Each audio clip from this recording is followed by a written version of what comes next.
मुख्यमंत्री योगी आदित्यनाथ ने प्रदेश के युवाओं को आज 27 अगस्त को बड़ा तोहफा दिया। लखनऊ के लोक भवन सभागार में आयोजित एक समारोह में सीएम योगी ने नवनिर्वाचित 2425 मुख्य सेविकाओं और 13 फार्मासिस्टों को नियुक्त पत्र सौंपा। पिछले 2 दशकों में विभाग में ये सबसे बड़ा नियुक्त कार्यक्रम है। कार्यक्रम को संबोधित करते हुए सीएम योगी ने कहा कि सरकार का कर्तव्य है कि वो देश और प्रदेश के युवाओं के सपनों को साकार करने का अवसर दे। पिछली सरकार पर हमला बोलते हुए सीएम योगी ने कहा कि पिछले 20 वर्षों में प्रदेश में यही होता था। नियुक्तियों के समय भेदभाव और बंदर बांट की जाती थी। 1,56,000 शिक्षकों की भर्ती अकेले बेसिक शिक्षा परिषद में हुई और 1,56,000 शिक्षकों की भर्ती में ज्यादातर बेटियां भर्ती हुई हैं, जो अपना योगदान आज प्रदेश के अंदर दे रही हैं, बेसिक शिक्षा के उन्नयन के लिए कर रही हैं। सरकार ने भी इन 8 वर्षों में प्रयास किया है। आंगनवाड़ी केंद्रों के लिए, बेसिक शिक्षा परिषद के लिए, अभी आपने देखा होगा विपक्ष के पास कोई मुद्दा होता नहीं, हर एक उसको मुद्दा बनाने का प्रयास करते हैं। एक नकारात्मक दृष्टिकोण है। जिन लोगों की नकारात्मक दृष्टिकोण ने प्रदेश को बीमारू बनाया था, आज उनके द्वारा उठाए जाने वाले वे नकारात्मक मुद्दे फिर से प्रदेश को उसी झंझावत में, उसी जाल में उलझाने का प्रयास करते हैं।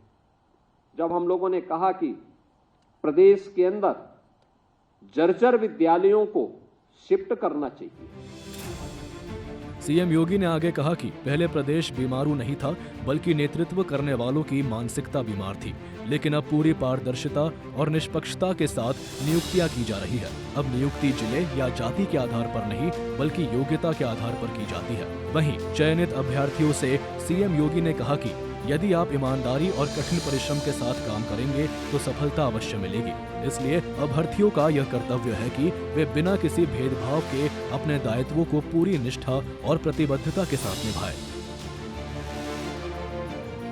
हर एक युवा के मन में एक सपना होता है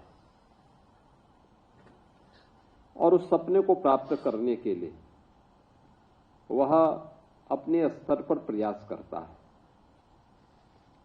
एक स्वस्थ प्रतिस्पर्धा को आगे बढ़ाने का काम करता है।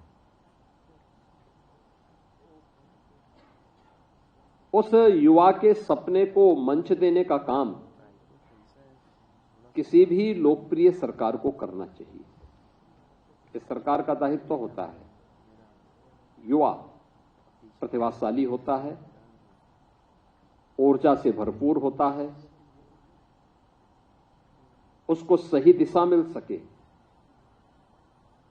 वह राष्ट्र निर्माण की प्रवर्तमान अभियान का हिस्सा बन सके, यह किसी भी सरकार की जिम्मेदारी बननी चाहिए। लेकिन जब वही युवा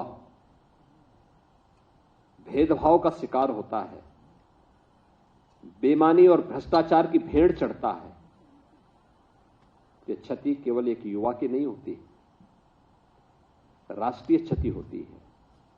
राष्ट्र उस प्रतिभा से वंचित होता है, पीढ़ियां उस प्रतिभा से वंचित होकर के, कुंठित होकर के निराशा और हताशा की ओर जाती है। दुर्भाग्य से लगभग 2 दशक तक उत्तर प्रदेश एक लंबे समय किस हताशा, निराशा के जाल में फंस करके पूरी तरह अंधकार के युग में जा चुका है।